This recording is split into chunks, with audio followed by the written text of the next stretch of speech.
Hello guys, NautoAis here, and on my Twitter I kind of showed a teaser one of the topics that I want to talk about, and that is finally Neptunia and Friends, the app, finally released on iPhone or iOS.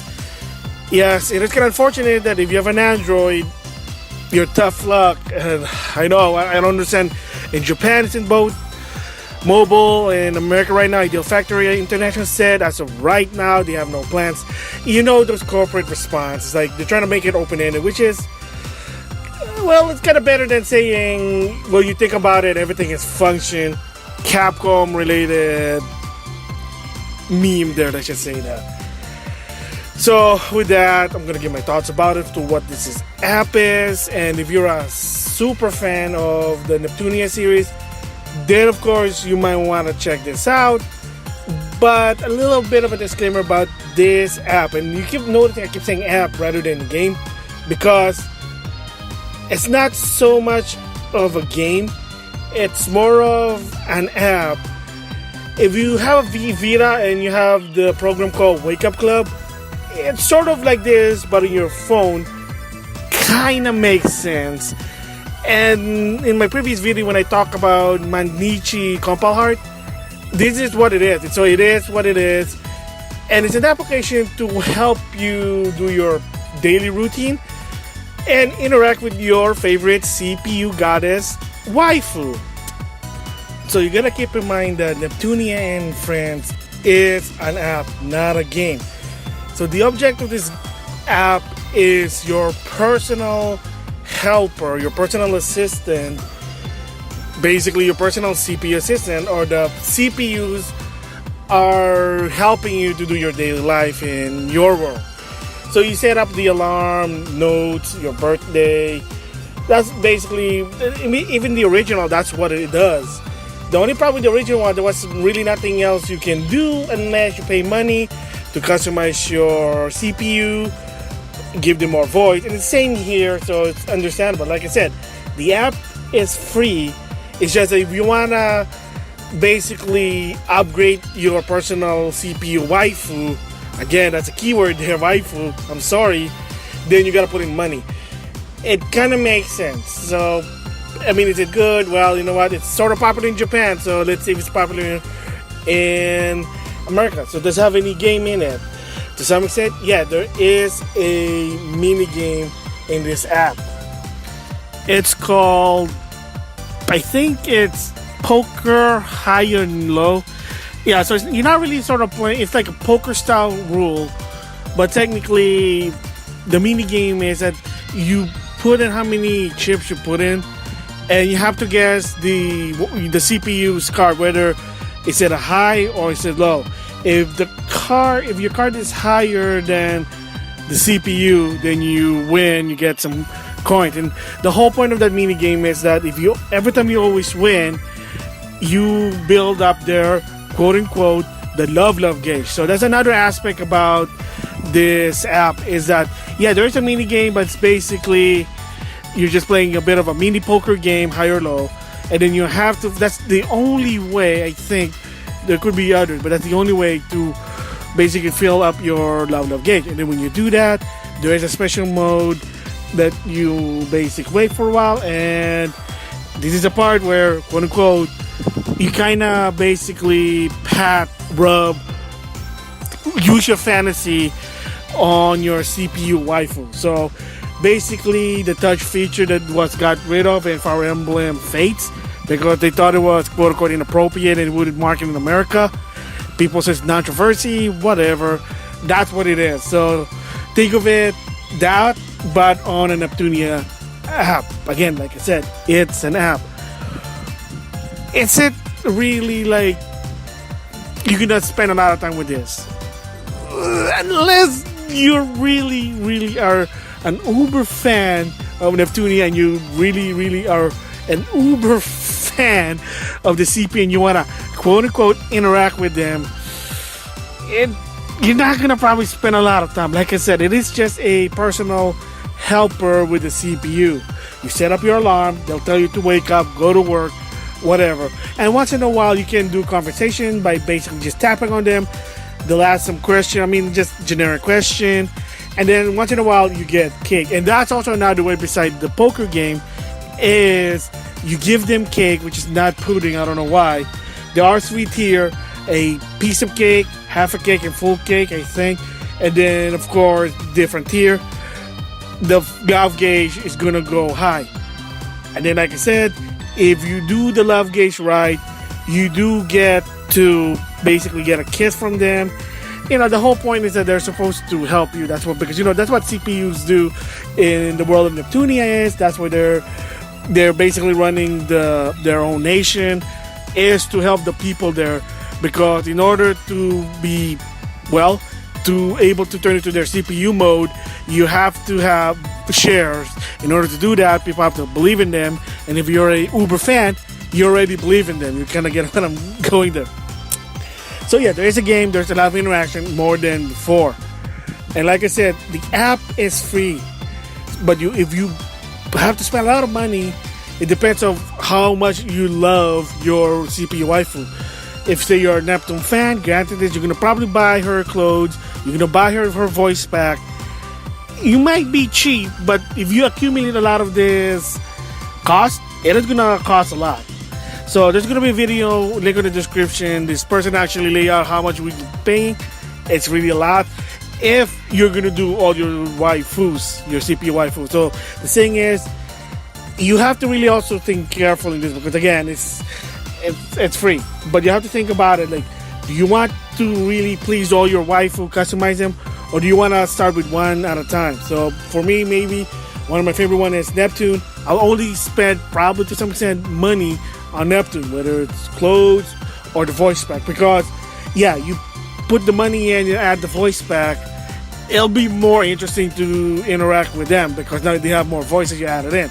You say, well, why can't it be free? Well, again, the app is free.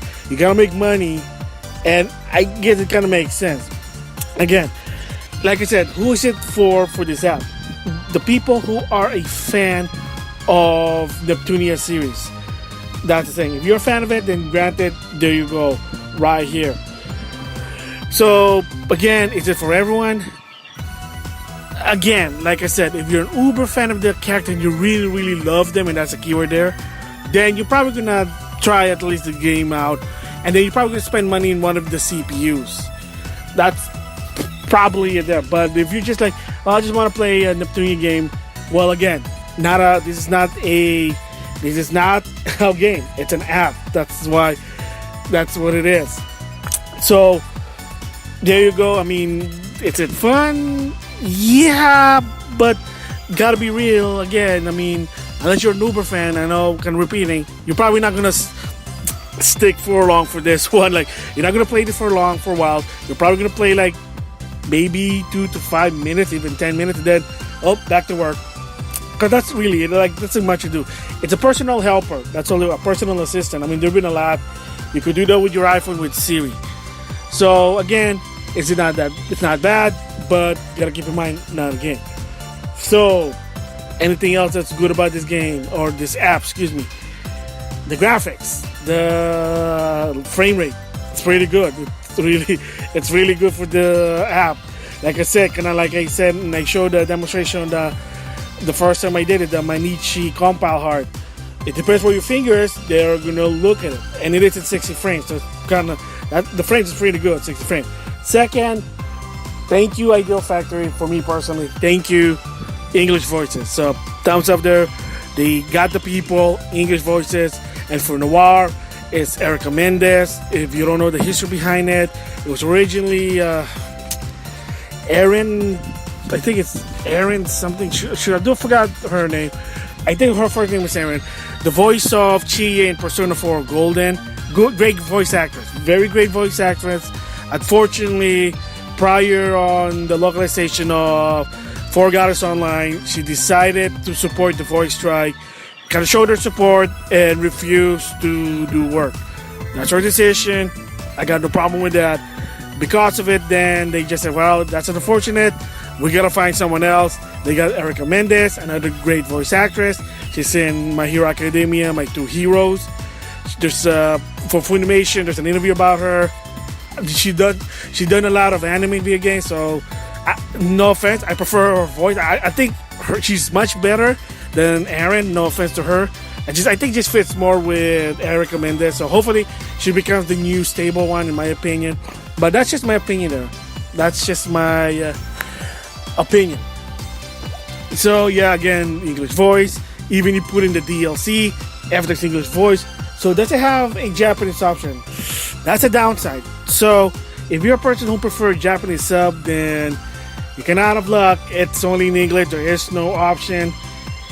Why is that? I'm gonna guess because of how it's laid out. You gotta pay for the voices here because it is a free game. Could they done it like even when you pay the DLC, you get both version with dual audio option? Maybe, but again, sometimes if you, it's kind of hard to explain this. Probably the Japanese version don't have English option, so they don't have that. You have to put an extra code in. You have to do dual language option, and that's gonna be a different story. I'm gonna talk about that, and that's the reason. If you notice in the beginning, some of them they have like Japanese sub DLC. It has to do with technical issue because the Japanese version don't have that option. Kind of makes sense. It's a Japanese game, so they should speak Japanese. Bring it outside, then it's a different whole story. But anyway, yeah, for me personally, it's great. It has English voice, awesome. The characters were there. It is more appealing than the Neptunia app. And like I said, unless you're an Uber fan, you're probably not going to spend a lot of money in this. So again, yeah, it's not that bad. It is just something like, it's a distraction. That's it. It's a distraction. Trying to interact with your CPU waifu. Again, that's the whole point of this one. And yeah, trying to get a kiss from them. Fortunately, also there's no Game Center app, or Game Center achievement. But again, it's not a game. You gotta keep in mind, it's not a game. It's an app. But yeah. So if I would give this app a score, what would I give it? I would give it an 8 out of 10. The reason is, for what it offers, even if it's free, there's already some there that you can do. There's already enough voices to interact with the CPUs. 2, again, if you want to spend more money, there it is. They may be cheap, but those add up. There is more to it. Like I said, trying to fill up the love gauge. There is a mini game, so there is more content. Frame rate in the iPhone is good. Even in the older iPhone, I heard, because it doesn't take demand, like not much demand for it. Yeah, and you have your CPU waifu on the go on your phone. So there you go. That's what's an 8 out of 10. Would I recommend it? Unless you're a super fan of Neptunia series like myself, you're probably not gonna be interested with this because again, not a game. But what's the point of it? Why you even have this? Why not a game? Just like Nintendo mobile game, exposure. So maybe someone said, what is this app? You play with this app, and then they'll have information about the game. Then they go to the console version. Oh, there's a game. So there you go. So yeah, that's my impression, my thoughts of the Neptunia and Friends app. It's a good app, but it is not for everyone. It is sort of niche. So with that, thanks for listening.